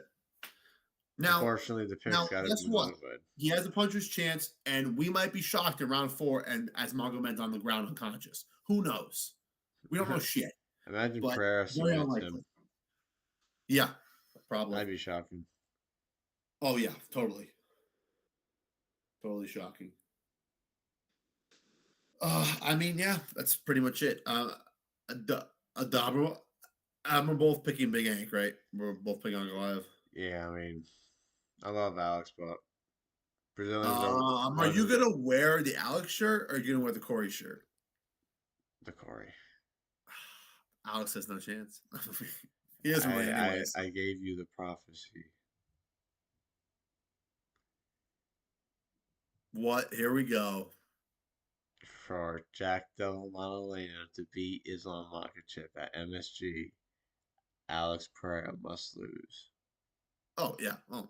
Well, I'm sorry, bro, but I'm fine with that. Sorry, Alex. Sorry, dude. And honestly, it's over. If I have to sacrifice Corey too, I'll sacrifice Corey as well. I want Jack to beat that motherfucker at MSG. Okay, so here's what we're going to do. If Corey does lose, Marab is going to fly to Australia, join Craig Jones at Scrappy MMA, and give Jack a month and a half of Georgian cardio, and he will finish Islam in 2 rounds. Damn fucking right, baby. Dude, bro, what if we're there and we see Jack walk out and we see Ben Vickers and Craig Jones, and then on Craig's shoulder or on a piggyback ride is Marab? We're like, oh my God. At that point, Khabib's like, what the fuck are we doing here? I picture Khabib going like, what the hell? Honestly, I feel for Khabib if Islam loses, especially because I think if Umar loses too, I think at that point Khabib's like, man, I need to just fucking quit coaching and just get fat again. This sucks. Hey, maybe Usman loses to Paul Hughes tomorrow. You did mention that. To me, dude, that's a fascinating fight. I honestly don't know what they're going to do with Usman, because let's say he beats Paul Hughes, is he going to stay at PFL forever and make money? Sure, go ahead. Who the fuck did he fight? Well, I don't follow PFL, so I don't know any of the fighters, but I will say this: I do think that fight is going to be good, though. I think Paul Hughes will come to win it, and that first fight was razor close. That arguably is the biggest fight in PFL history, and it's not getting fucking promoted. Yeah, well, it can't be because they don't have any money. Yeah. So PFL tour. You just say PFL tour? Yeah. I mean, that's pretty much what it is. So, all right, I think it's gonna do it, right, man? Yeah, anything else to close it off? Just pay attention to the future upcoming fight cards in the future, especially UFC 322. We'll be there live. Yes. We'll have a lot of content coming out that week. We'll probably do a vlog as well for the card. We're gonna do several. We're gonna do several vlogs. Interviews. I think I'm actually gonna buy an actual. I think I'm gonna buy like one of those walk around cameras. You know, the ones you can hold and shit. I might buy one of those. Hey, maybe we see that guy who asks those fucking terrible goddamn questions. Oh my god, we school him. Oh my god, we school him on our channel and Yeah, we're expose gonna him. school him and then shout out our channel because right now he has more followers. And then once we school him, we're like, oh, this channel's better. Let's go there. um, well, dude, what if we meet up with that guy who the UFC had doing questions in Perth? That'd be pretty Dom, cool. that kid. That'd be pretty good. I'd like that. Yeah, That kid has some pretty good questions. he did. Yeah, yeah. The fighters were like, "Hey, man, these are good." Dumb Dan Hooker was like, "Hey, man, good fucking questions here." Fucking Dan. Dan. Dude, okay. So let's talk really briefly. If Dan Hooker can beat Armin Suzukian, I will fly. I will fly to New Zealand, and I will get a matching. I will get that matching back tattoo with Dan. Dude, I swear this now. I swear this. I'll All hold right, you. I'll I hold you swear to this. I swear this on Ian Gary's soul. I'm kidding. it. Ian Gary, you're fucking Oh, dying. yeah, good. Exactly. That's the point. Good. Um, do you think that he beats Bilal? I don't know, dude. I mean, think it's still early, but I Bilal's know. pace and pressure is a hard thing to get by. But Bilal is getting older, and Ian is I know. training with shooter box kinda. I So know. I don't know. Early lean, I'm leaning Bilal. Yeah. Okay. Same. I Even don't though know. that bum We'll ass see. bitch didn't fucking accept his loss. I mean, well, it sucks because we both hate both guys. Both guys suck. Both Um, Bilal and his dumb bitch fucking partner Juliana Pena both say Bilal won. That dumb bitch. well, let's be honest. She is a Dumb dumb bitch. bitch. Dumb bitch. Dumb bitch. and and it's funny after she got her like skull rearranged and her body fucked up by Kayla, she's still a dumb Dumb bitch. bitch. Dumb That bitch. that was great. Yeah. Dude, I think 320 is going to be a good card. I'm expecting, like, to be honest, dude, I'm looking at the card now. We've been going over it, and I think from Joe Pfeiffer and a boost all the way to the main event, I think, or all the way to Marab and Corey, I think those four fights are all going to be good. I mean, here's the thing. I don't think Pereira is going to win, but I would like him to really show some fire and just, even if he loses, just to go on his shield and fucking just fight. Just fight. Because really, what the worst case scenario would be him to get hurt early after trying and then just give up and just be held in the clinch all night. I will say That'd be one thing. terrible. What? Big Onk did kind of save us because at that point in time, Prayer was becoming very superstar and very mainstream, and a lot of casuals were starting to fucking say some stupid shit online, and it was getting bad, dude. So Big Onk saved us from a whole fucking world of nightmares in that regard. Well, when you think about it, as you mentioned, it was and here's the thing: when you have a guy like Pereira, who, bro, we were talking about this before his fight, the first fight, we were talking about it, like, dude, if he wins this fight, he might become the biggest star since Connor, and maybe even including, bro. We were talking about it seriously, Yeah. me and you on the podcast talking about that, and afterwards we went, you know what? Everyone was kind of, the collective, as you mentioned, it was sort of kind of a casual takeover, and real hardcores like us got swept up in it because guess what? When that happens, it's so hard not to get swept up in it Yeah. because it's being talked about so much. I mean, dude, everyone was saying that's the biggest fight of the year, and afterwards, me and you were saying that was not the biggest fight of the year. That fight stunk Yeah, no, that was awesome. Yeah, that was because boring. you had two good fights. You had Dom Reeser if you're knocking out Bobby Green, which that didn't turn out well because he got beat by Saint Denis. But and then Justin and Fiziev had a good fight. That was pretty much it, really. Yeah. And to be honest, I think, and that's why I don't care because now if the first fight was 5 rounds and Ankalaev pulled it out in the last round, I'm excited to see it again. But guess what? A Dagestani and a Brazilian. When has that ever been the case at world level? I We've don't have seen any that happen wars. countless times, and Brazil is 1-11 in main events this year. So They're about to be 1-12, and then after Probably. next week they're going to be 1-13. So I really don't want them to go 1-13 next week. I think here's the thing. If Gamrot wins next week, he's gonna win by well, like after a seeing major Charles margin. at fucking Contender Series this week, 1 week before his fight, I'm not really convinced he's taking this shit seriously. Especially since he said he didn't want to fight Gamrot in the first place. And here's the whole thing, man. And unfortunately, now I saw this yesterday, and I don't agree with this. I know you don't either, but someone said it was someone showing the pic. It was the thing you said, showing the picture of him in Contender Series and him at some event on Sunday where he was sort of, he wasn't drunk, but I think it was a family event, and he was pretty, he was, he was having a good time. His shirt was open. He was having a good time. This person said that he said that I'm worried that Charles is kind of reverting back to the young, immature person he was before his daughter was born, and he's kind of taking things for granted. And I disagree with that. But I think it's the other way. I think he's sort of kind of realizing I might be at the end. I think he has 1-2 fights left, dude. And here's the thing. I honestly believe this, dude. If he goes out and beats Gamrot, he won't retire on the spot, but I guarantee you he's going to have serious thoughts about it. Yeah. Serious thoughts. It's in Brazil, dude. After the cage, he'll have serious thoughts. What? It's in Brazil, so. Yeah.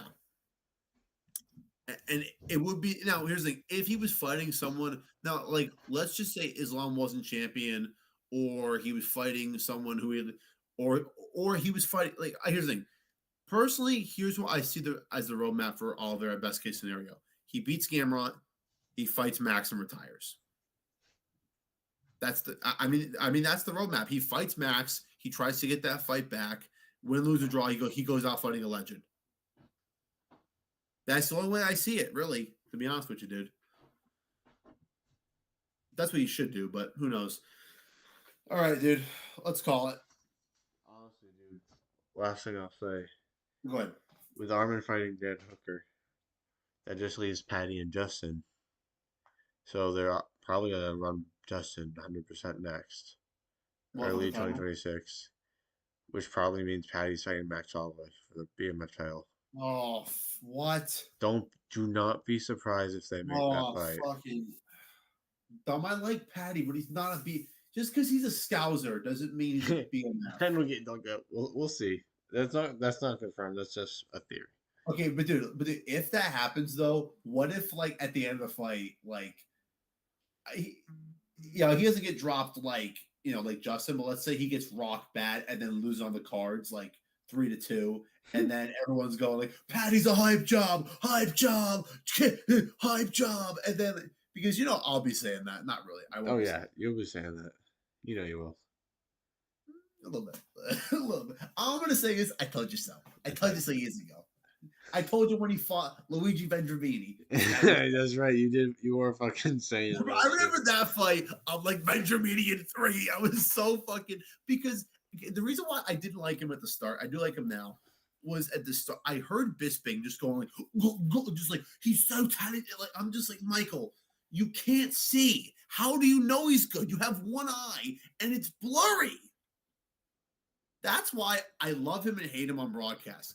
Because when he talks about fights, he's great. But when he's talking about what he's seeing, Mike, you can't see. You have one eye and it doesn't even work. Exactly. All right, let's wrap it up, man. That was episode 1 of the Fighters Lounge. We'll be doing this for UFC, and to be honest, dude, like it's gonna be good because think about it. Like when we get 2026, there's no more pay-per-views, so we might be doing Fighters Lounge for every card, really. Maybe, if we can, yeah.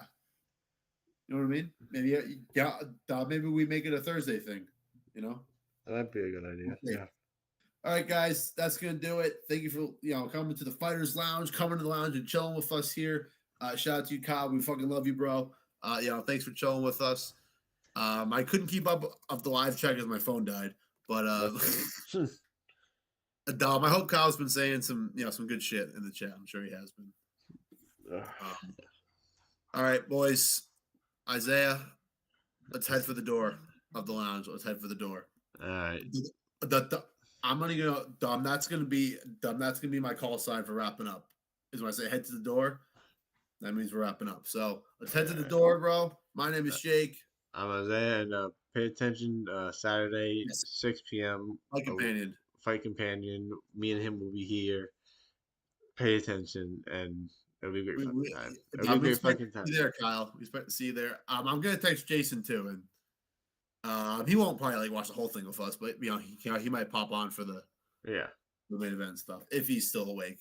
Okay, but that's gonna be it, guys. We'll see you, and remember, the greatest fighters leave it all in what round, Isaiah? They'll leave it all in the final round. Damn right. Hiya. Ooh. Bop, bop, bop, bop, bop, bop, bop, bop, bop, bop, bop, bop. Bop, bop, bop, bop. Okay, see you guys. Peace.